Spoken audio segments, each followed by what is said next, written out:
Welcome to Mr. Hutchings History, where the past comes alive.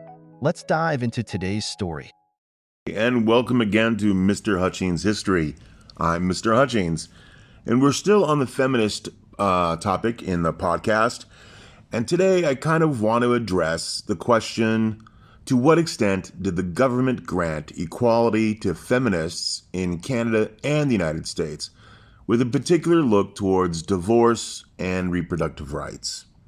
So we explore how the feminist movements in Canada and the United States fought for and shaped reproductive and divorce rights, tackling deeply ingrained social and political opposition along the way, from pivotal court decisions to polarizing political battles. We'll delve into the key events and influential figures who helped advance these causes, as well as the conservative pushbacks that intensified debates on women's rights across North America.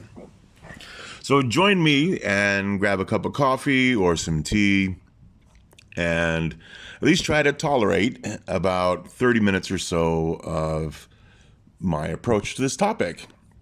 And I understand that government in the United States and Canada do work differently.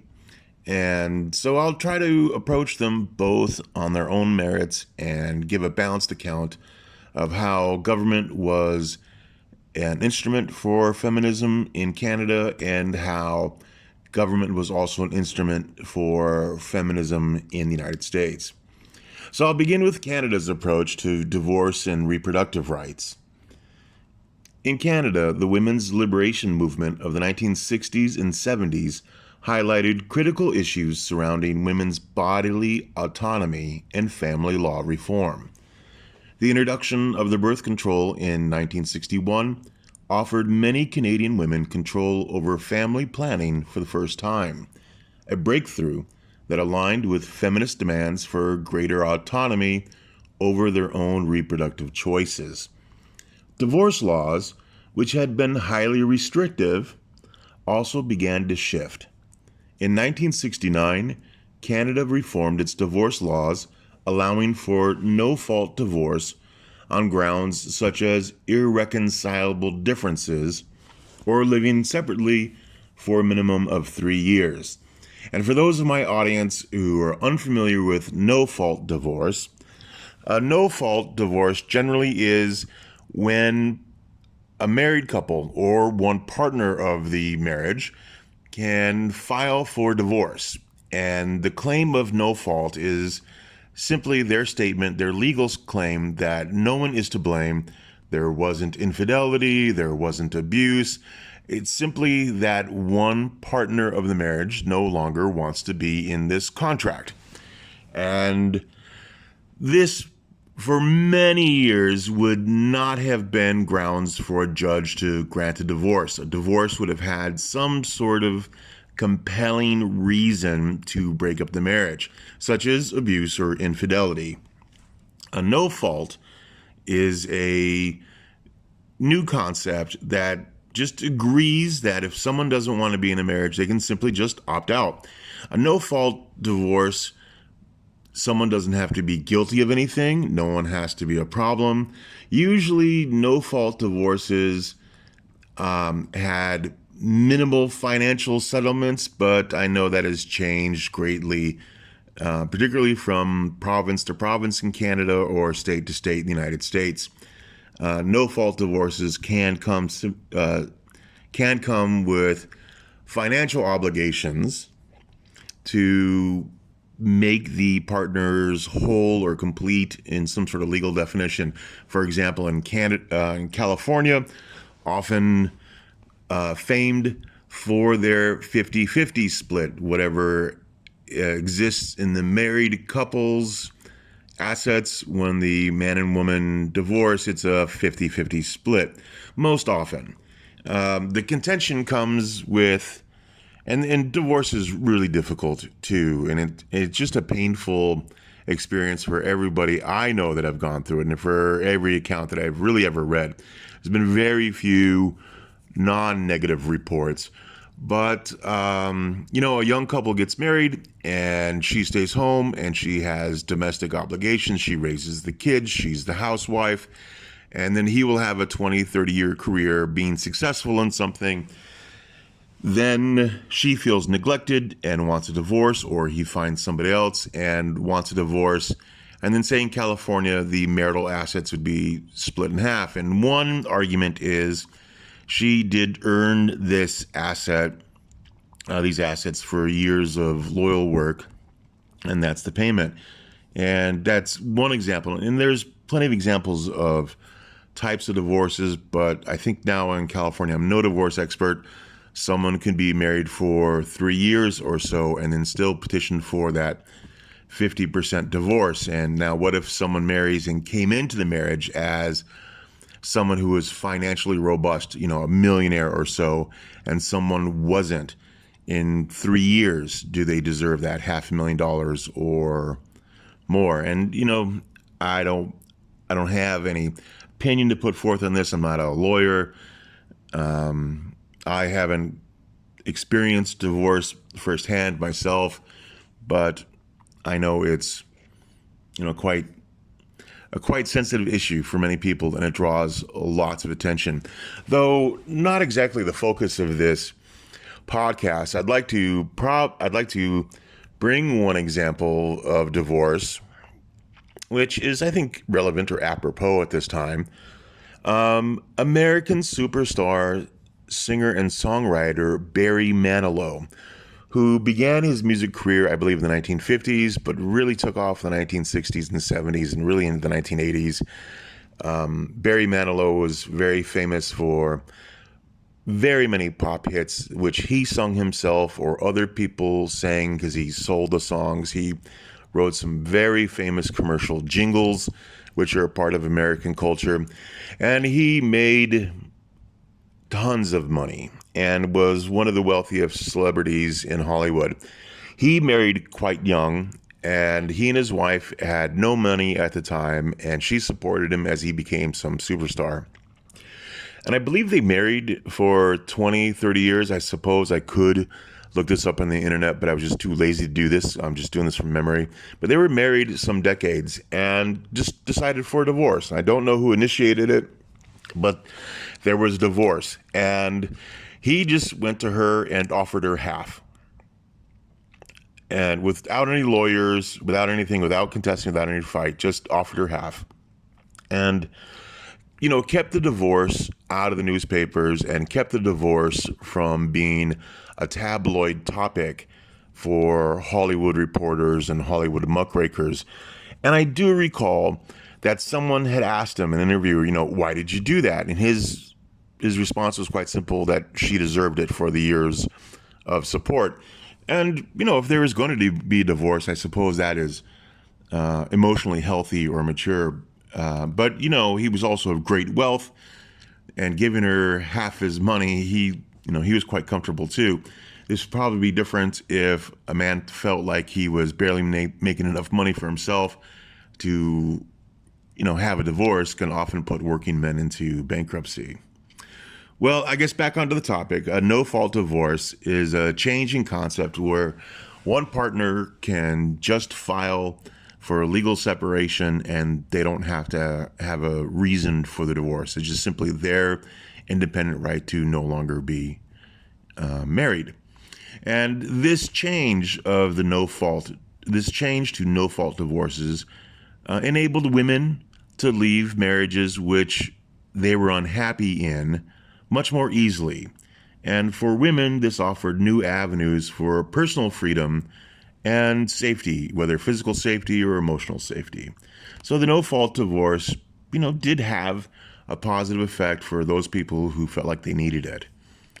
The battle for abortion rights, however, in Canada, was more fraught with challenges and inconsistencies. In 1969, Canada passed a law allowing abortion under restricted conditions, provided the abortion was approved by a committee of 3 doctors. However, many women still struggle to access abortion services due to regional disparities in the applications of these rules. So the practical outcome was in Canada, though women had to have their abortion approved by a committee of 3 doctors.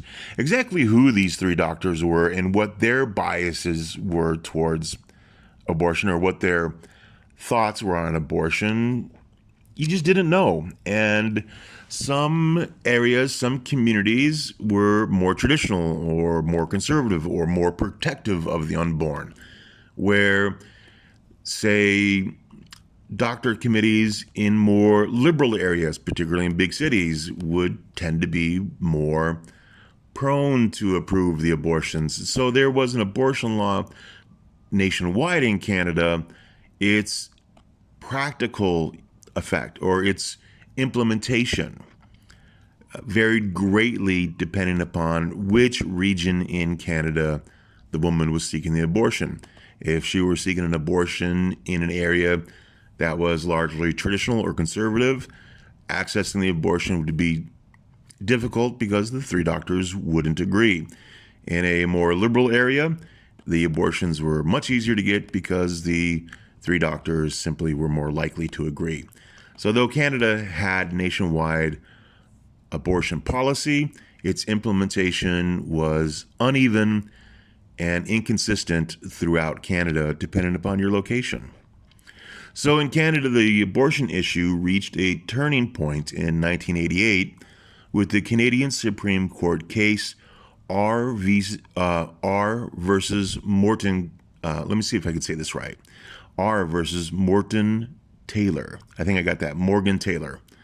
Dr. Henry Morgan Taylor was a prominent abortion rights advocate. He had been providing abortions in defense of restrictive laws, not in defense, but he's been providing abortions in defiance of restrictive abortion laws in Canada, which led to him being arrested multiple times. In Canada, a landmark Supreme Court decision ruled that the 1969 law infringed on women's rights under the Canadian Charter of Rights and Freedoms. So the Supreme Court in Canada had ruled that a 1969 abortion law infringed or conflicted with the rights guaranteed from the Canadian Charters of Rights and Freedom, which effectively decriminalized abortion in Canada.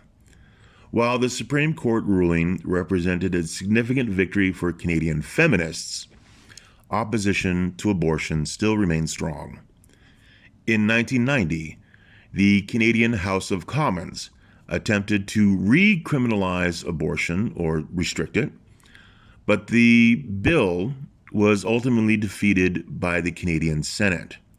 Despite this legal victory in the House of Commons, anti-abortion activism continued to pose threats to abortion providers, as exemplified by the 1992 bombing of a Toronto abortion provider clinic.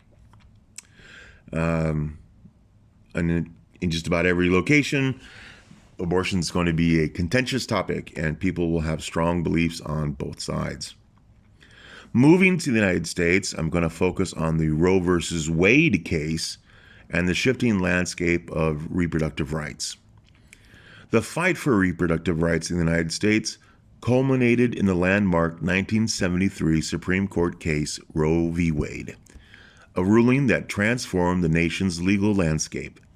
By the early 1970s, abortion was illegal in most states, leading women to seek dangerous and often deadly backstreet abortions.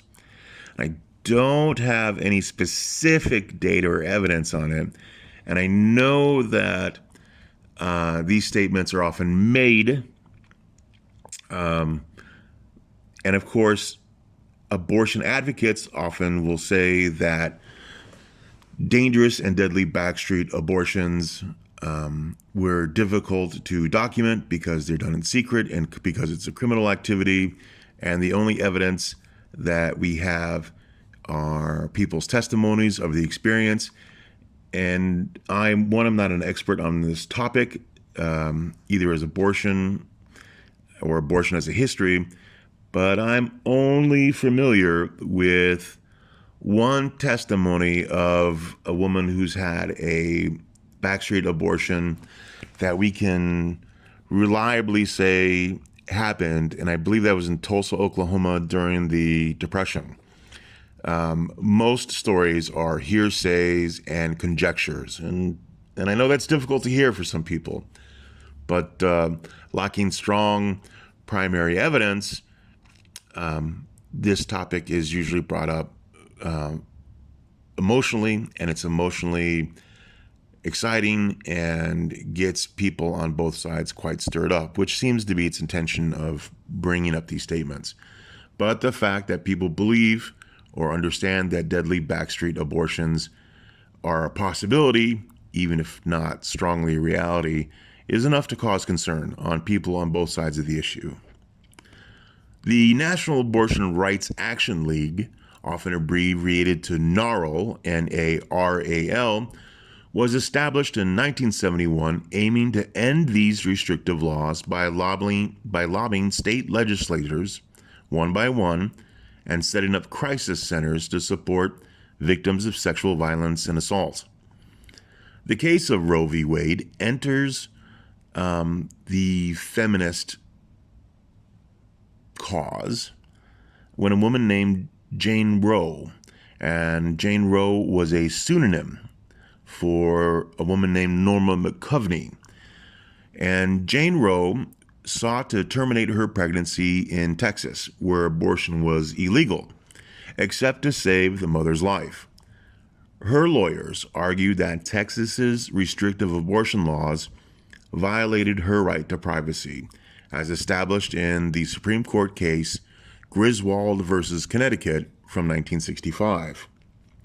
And which had previously recognized a constitutional right to contraception, birth control methods, not specifically abortion. In a 7-2 decision, 7 in favor and 2 against, the U.S. Supreme Court ruled in favor of Jane Roe, stating that the right to privacy under the 14th Amendment of the U.S. Constitution extended to a woman's decision, even if that decision is to have an abortion, which allowed the abortion as a procedure to be done by doctors or clinicians within the first trimester of pregnancy. Now, to be clear, and I think I've said this before in other podcasts, and I'm not a legal expert, but I am familiar that the Roe versus Wade was not exactly a right to abortion. It was the right for a woman's decision to have an abortion. It might be a fine point, but if I have any legal scholars out there, I think they might appreciate that fine point. Roe versus Wade was celebrated by feminist organizations like NOW and Planned Parenthood, but it also ignited a backlash from conservative and religious groups. The National Right to Life Committee emerged as a prominent anti-abortion group, leading rallies, influencing elections, and lobbying against abortion rights, or against abortion access. In 1976, U.S. House Representative Henry Hyde successfully led Congress in passing the Hyde Amendment, HYDE, which banned federal funding for abortions except in cases of rape, incest, or danger to the mother's life. This measure was upheld by the Supreme Court in 1977 and extended to military personnel and Peace Corps members in 1978, limiting access to abortion for low-income women. So we're seeing how the court, I don't want to say is inconsistent, but can make very specific decisions. So in 1973, the Supreme Court in Roe versus Wade rules that women have the right to make a decision with their clinician, including abortion when dealing with their health, and that abortion itself would be legal up to the first trimester of the child's life.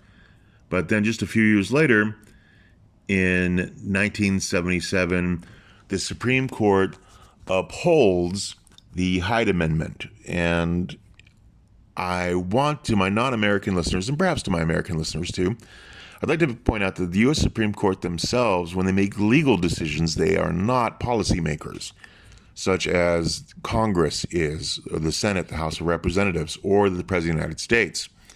The Supreme Court in the United States is intended and largely neutral. And what the role of the Supreme Court is to read the legality of the language and to decide if laws or policy are in line with other laws and policies of the United States. I suppose the big role of the U.S. Supreme Court is to maintain consistency through policies that are made by so many legislators and so many policymakers, in which there are a ton of in the United States. And so the Supreme Court really plays the role as a final arbiter, someone who arbitrates or weighs different policies and then finds alignment. So I don't want to suggest that the Supreme Court somehow as an organization was pro-abortion at one time and anti-abortion is not. In truth, there were members of these Supreme Courts who they themselves had differing political opinions and different opinions on abortions. But their job is to rule on the legality of policy.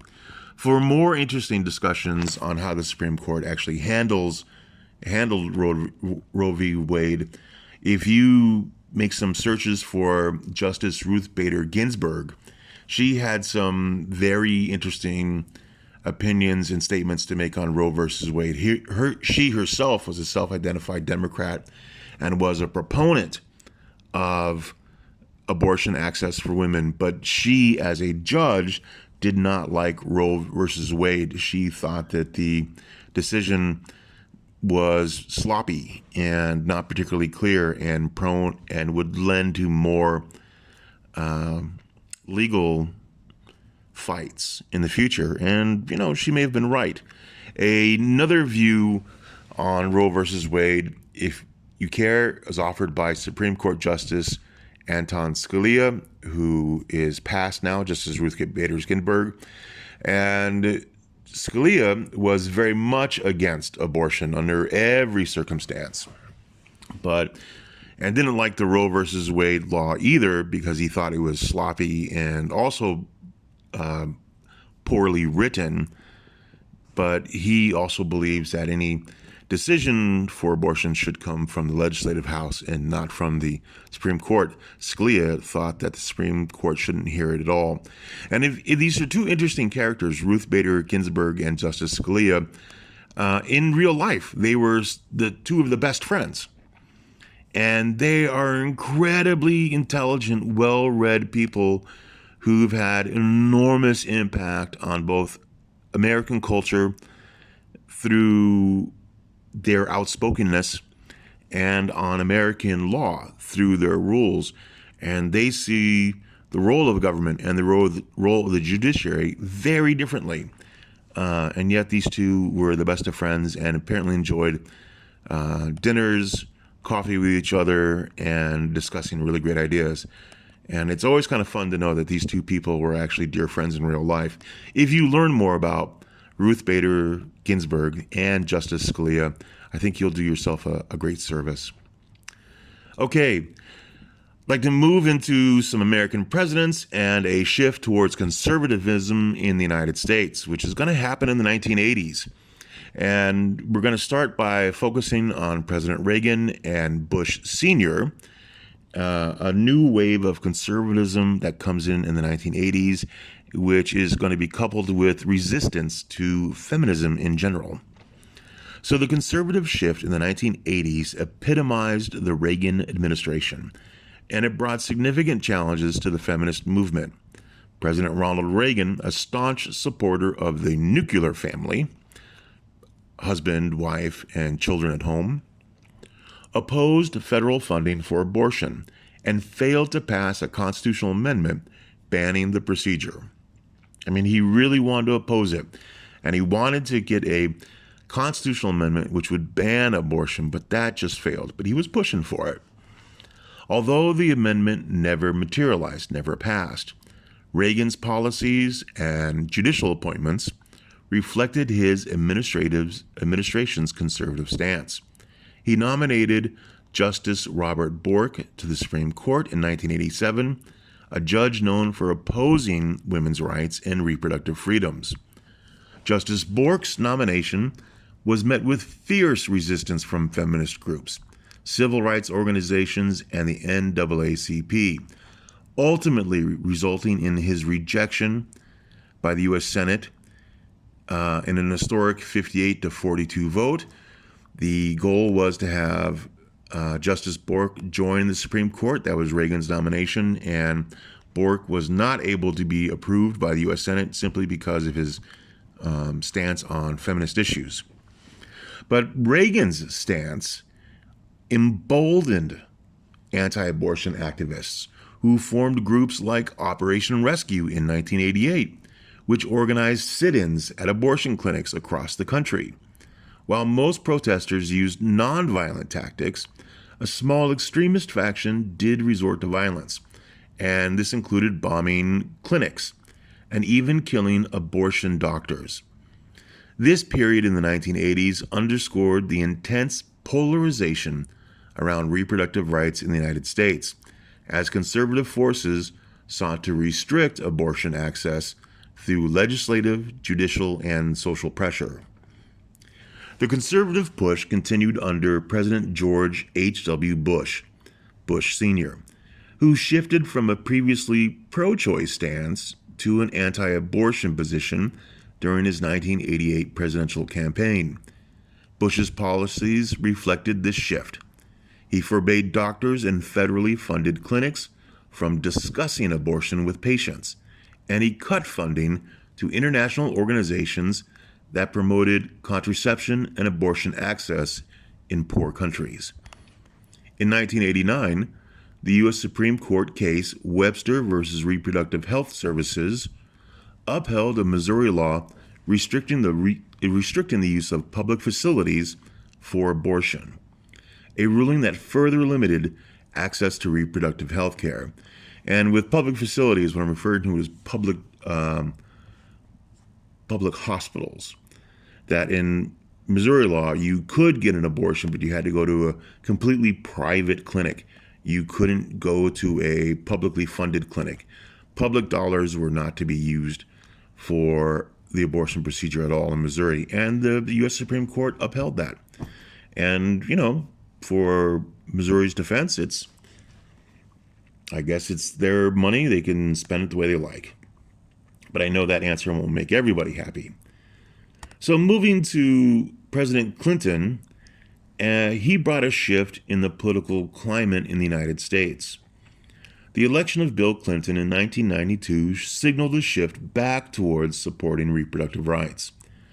Clinton quickly reversed several of Bush's abortion-related policies, and in the Supreme Court case Planned Parenthood versus Casey in 1992, the Supreme Court reaffirmed Roe v. Wade, while allowing states to impose certain restrictions on abortion access, as long as the states did not create an undue burden on people who are seeking access. Clinton's support of reproductive rights made him popular among feminist groups, though his administration still faced challenges from conservative opposition.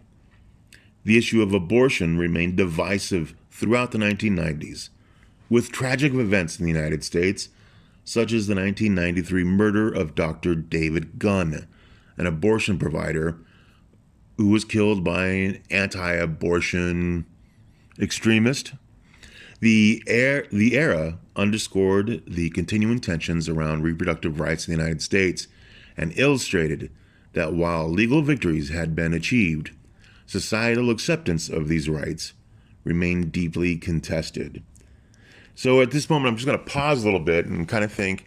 I'm reminded of Malcolm X's statements on civil rights, that, Malcolm X had said, the United States has great laws, they're just not enforcing them. There's all sorts of great laws on equality, but they're not being enforced for the black man. And what Malcolm X was kind of referring to is that laws are simply just paper, that without societal buy-in, without people believing in them, these laws don't mean anything and ineffective, and perhaps even invisible. And, on this topic of abortion in the 1990s, a similar thing could be made. Someone could legislate whatever they want. They could write any law, but if people don't believe in it or people resist it, what good is the law? And, just something to kind of think about. You see that common theme that when someone sees a law as unjust or incorrect for a community, people won't enforce it. Okay, so on to our schools of thought, because I want our students to have unique perspectives on the feminist movement's impact on reproductive and divorce rights. Our liberal feminists emphasize the importance of legal and policy changes as primary means of achieving women's equality. From the liberal feminist perspective, landmark cases like Roe v. Wade and Canada's R v. Montgolfier represent critical successes in securing bodily autonomy for women. Liberal feminists argue that legal protections allow women to make personal choices without government interference, and they view court victories as essential steps in advancing gender equality. Radical feminists critique the patriarchal systems that restrict women's control over their bodies. They argue that true bodily autonomy cannot be achieved within patriarchal structures. Radical feminists contend that reproductive rights are essential not only for individual autonomy, but also as a means to challenge societal control over women. They emphasize that backlash against abortion reflects deep-seated societal attempts to regulate and control women's lives, and that it underscores the need for fundamental societal change. Intersectional feminists highlight the access to reproductive health care as not being equal across racial and socioeconomic lines. Intersectional feminists point out that poor women and women of color faced greater obstacles to safe abortion access even after Roe v. Wade. This perspective stresses that legal victories for reproductive rights must be accompanied by policies that ensure equitable access for all women, recognizing the compounded discrimination faced by marginalized groups.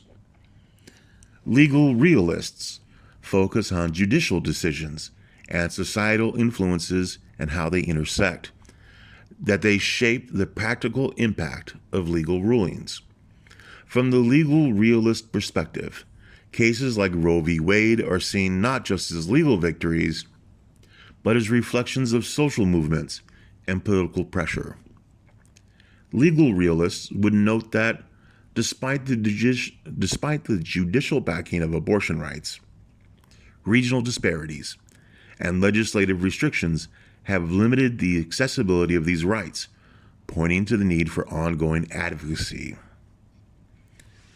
The feminist movement's success in achieving reproductive and divorce rights have lasting impacts on society. Though these victories remain contested. In Canada, the Montgolfier, and I don't think I'm saying that right. I don't think I've said it right all. Morgentaler, I'll go with that. The Morgentaler ruling continues to secure abortion rights, although anti-abortion activism still challenges these freedoms.